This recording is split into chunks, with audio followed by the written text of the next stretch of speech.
may jurisdiction pa rin ang International Criminal Court o ICC sa Pilipinas pagdating sa kasong kinaharap ni dating Pangulong Rodrigo Duterte. Ito ang pinagtibay ng ICC Appeals Chamber na nanindigang ang mga umanong krimen na naganap sa Pilipinas sa panahong miyembro pa ito ng Rome Statute ay maaari pa ring imbestigahan ng ICC. Alamin ang detalye sa report na ito. Marso ng nakaraang taon nang arestuhin at idetine si dating Pangulong Rodrigo Duterte sa International Criminal Court sa The Hague, Netherlands para sa kasong Crimes Against Humanity bunsod ng umano'y extrajudicial killings na naganap sa ilalim ng kanyang War on Drugs campaign. 2 buwan matapos ang kanyang inisyal na pagharap sa ICC Pretrial Chamber 1, naghain ang kanyang kampo ng challenge to jurisdiction bilang pagkwestiyon sa kung saklaw pa ba ng jurisdiksyon ng ICC ang kaso laban kay Duterte gayong kumalas na ang Pilipinas sa Rome Statute noon pang 2019. Kasabay ito ng apela para sa pagpapatigil ng investigasyon at paglilitis maging ng agarang pagpapalaya kay Duterte mula sa detensyon.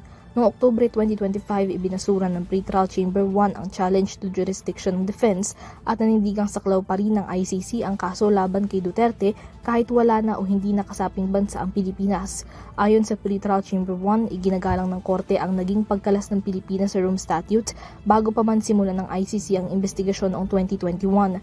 Ngunit gate ng korte, may jurisdiction pa ang ICC sa kaso bilang naganap ang mga inirereklamong krimen sa panahon na kasapi pa ang Pilipinas ng Rome Statute at ng ICC. Kaagad namang nagsumite ng Notice of Appeal at Appeal Brief ang defense team kaugnay na naging desisyon ng Pretrial Chamber 1. Batay sa appeal brief ng defense, nagkamali ang korte nang kilalanin nito ang Article 127 ng Rome Statute bilang lex specialis o governing law. Nakasaad sa Article 127 na kahit kumalas ang bansa mula sa Rome Statute, hindi nito iniaalis ang obligasyon ng nasabing party mula sa criminal investigations at iba pang proceedings at nakailangan pa rin makipagtulungan ng nasabing bansa kahit hindi na ito kasapi.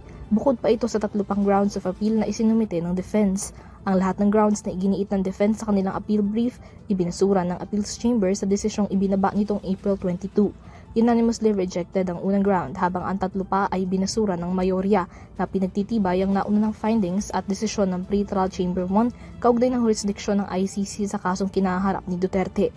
Kasabay ng pagbasura sa challenge, ibinasura rin ng Appeals Chamber ang hiling na pagpapatigil ng proceedings maging ang pagpapalaya kay Duterte. Samantala, wala pang resulta ang naging confirmation hearing ni Duterte noong Pebrero na batayan kung itutuloy ang paglilitis o kung mababasura ang mga reklamo.